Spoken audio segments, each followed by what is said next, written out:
Hello, you have still got time to get your hands on the latest edition of Spirit and Destiny magazine.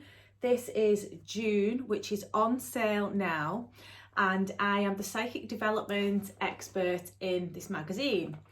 Each month when it comes out, I do a little review and chat about one of the questions that I've answered in a little bit more depth.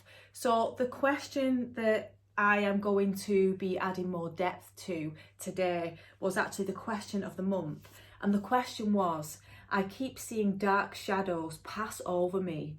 Could they be related to the recent death of my stepdad?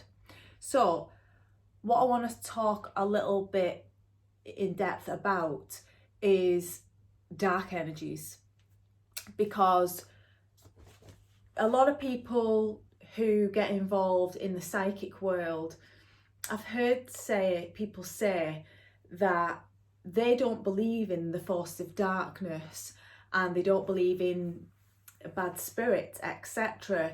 So therefore, by using the law of attraction, they are safe. Well, it doesn't quite work like that in my experience. And the world that we live in, this is an experience of polarity.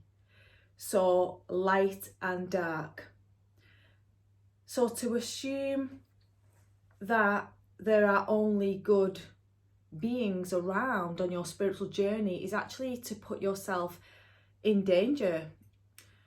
Because imagine that you are opening up by whatever means, meditation, reading cards, automatic writing, whatever it is you're doing, and you are tuning into this light within you. And what do they say? The moth is attracted to the flame. So when you shine your light, and it is totally safe to do so, you can make yourself visible to unsavory forces that want you to put your light out. And I think that this apathy around, oh, it doesn't really exist, is leading people to get a bit sloppy with the psychic protection and not bother putting it on. And from my experience, that has caused a lot of people trouble. So in a nutshell, all you need to do is place on your psychic protection before you do any spiritual practices.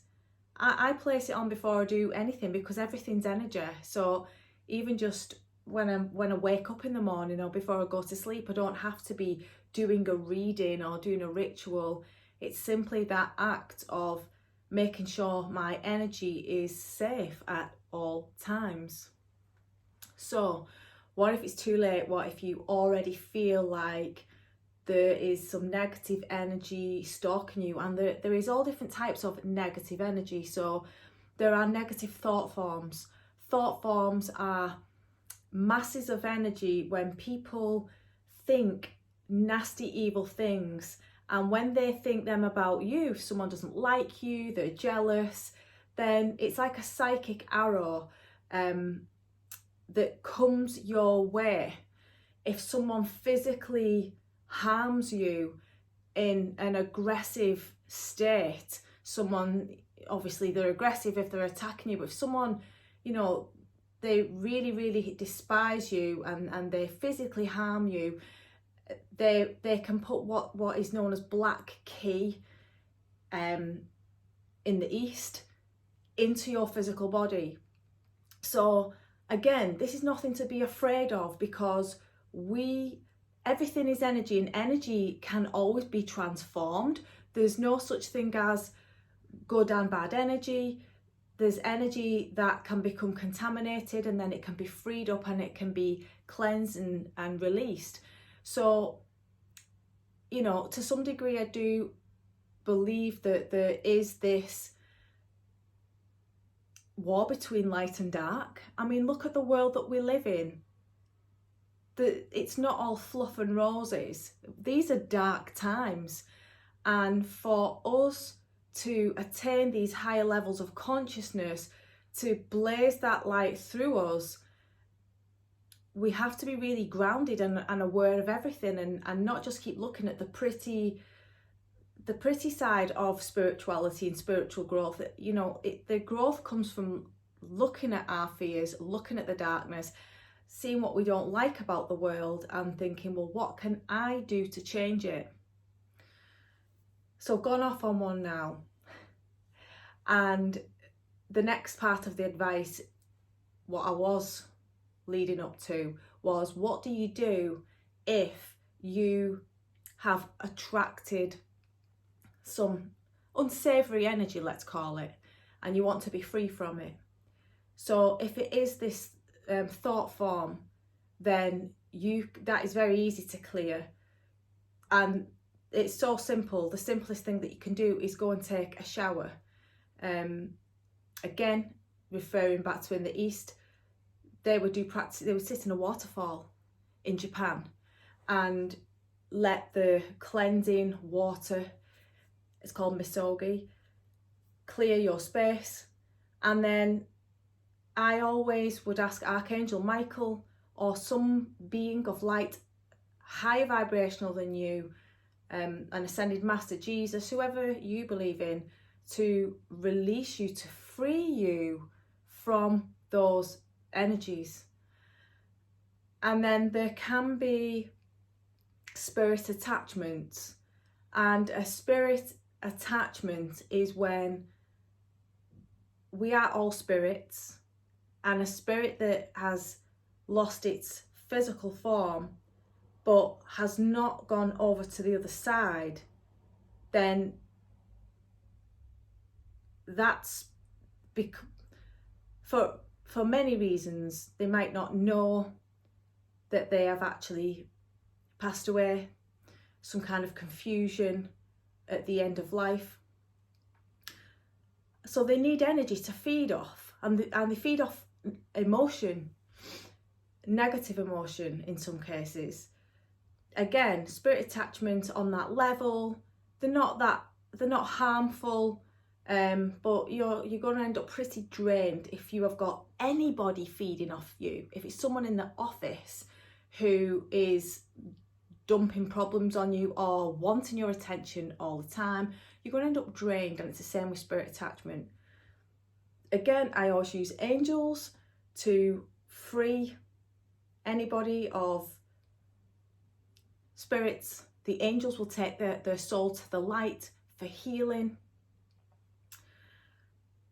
So I think they're the only forms that I'm going to talk about today. There are also imprints, and an imprint is usually left on a house. So when what you would call a haunted house is when a negative imprint, a pattern of energy, is literally alive in the walls of the house, in that energetic space. Again, it can be cleared by people who know what they're doing. So if you are indulging in the psychic arts, then please do always place on your psychic protection. Prevention is better than cure, 100%. And you can do this by expanding your aura, and you've got to make the aura really strong. It's not just a case of expanding, it's about strengthening as well, because if you've got wobbly aura, then again, it's not sufficiently shielded. I like to use my breath to make the aura really strong, because your breath is your life force. It's how you build key energy in your body. So expanding that out through movement, by moving the body and capturing energy to protect your space. And then I also place protective symbols with my third eye, but you can literally use your finger to draw a cross on each direction, or again, whatever symbol is holy to you. Salt is a great way to cleanse the house. Place a pile of salt in each of the corners, and then starting at the doorway, get a bundle of herbs such as rosemary, dried herbs, and burn them, and walk around the house anti-clockwise with the windows open, and anti-clockwise draws energy out. So you're sending it out, start at the front door all the way around, and you're asking this energy to leave. So that was just a little bit about dark energy. Again, do not be afraid. This is how we live. We're living in a dark world, and there's nothing more scary about the people that we live amongst right now. So don't let anything scare you. Just please always remember to use your psychic protection, clearing your energy afterwards, and you can't really go wrong then. So if you have any questions about psychic development, anything psychic at all, do write in to Spirit and Destiny magazine, and I look forward to answering them for you. Bye.